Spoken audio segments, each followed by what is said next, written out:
कुछ दिन पहले सीरिया की राजधानी में ईरान के दूतावास पर बहुत ही बड़ा हमला हुआ था। इस हमले में आईआरजीसी के गार्ड मारे जाते हैं। इस हमले के बाद ईरान काफी ज्यादा गुस्से में है और ईरान ने अब शपथ लेके रखी है कि इस हमले का वो बदला जरूर लेंगे।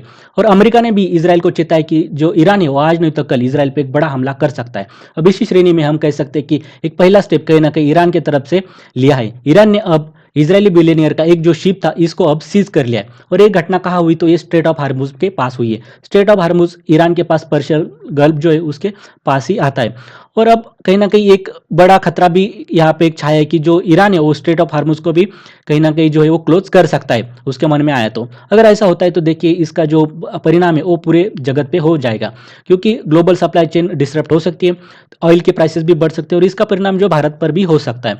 लेकिन देखिए दोस्तों, ये जो पूरा की पूरा अभी जो सीन चल रहा है, टेंशन शुरू है, इसमें कहीं ना कहीं भारत की भी इन्वॉल्वमेंट अब होने जा रही है। ऐसा हम इसलिए कह रहे हैं कि ये जो शिप था जो इन्होंने सीज किया, इस पर अगर हम क्रू देखते तो 25 मेंबर थे। इसमें से जो 17 क्रू मेंबर है वो भारत के, और इसी वजह से इनकी जो सुरक्षितता इसको मेंटेन रखना ये भारत का कर्तव्य बन चुका है। और इसी वजह से देखिए अब कहीं ना कहीं जो भारतीय सरकार है वो भी अब हरकत में आ सकती है और इनकी जो सिक्योरिटी सेफ्टी है इनको इंश्योर करने की अपील जो है वो ईरान को कर सकती है। ये हुई एक बात। अब देखिए ये बात अगर हमने देखी पूरी की पूरी, तो ईरान द्वारा ये जो कदम लिया गया है सीज करने का, तो ये कहीं ना कहीं सोचा समझा एक कहीं ना कहीं एक कदम एक उन्होंने हमला किया। क्योंकि अगर वो डायरेक्टली इसराइल पे ऐसे हमले करते डायरेक्टली, तो ये देखिए इसका परिणाम बहुत ही ज़्यादा हम कह सकते हैं कि बड़ा होता। क्योंकि अमेरिका ने धमकी दे के रखी है कि अगर ईरान इसराइल पे कुछ अटैक करता है तो अमेरिका इसराइल के सपोर्ट में आ जाएगा, और ऐसा हुआ तो कहीं ना कहीं ईरान वर्सेस जो यूएस है उनकी भी कहीं ना कहीं लड़ाई हो सकती है। ये बात हुई। दूसरी बात ऐसी है कि जो अमेरिका और इसराइल ये जानबूझकर ईरान को भड़का रहे।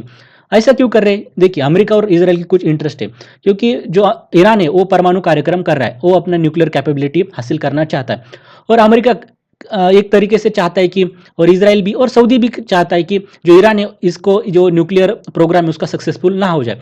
अब ईरान को अगर ये कुछ ना कुछ कह के देखिए जानबूझकर अगर उकसा देते तो ईरान एक बड़ा कदम लेगा, और फिर अमेरिका जो है वो कहीं ना कहीं एक रीज़न ढूंढ लेगा कि ईरान ऐसे कर रहा तो हम भी अब अटैक करेंगे।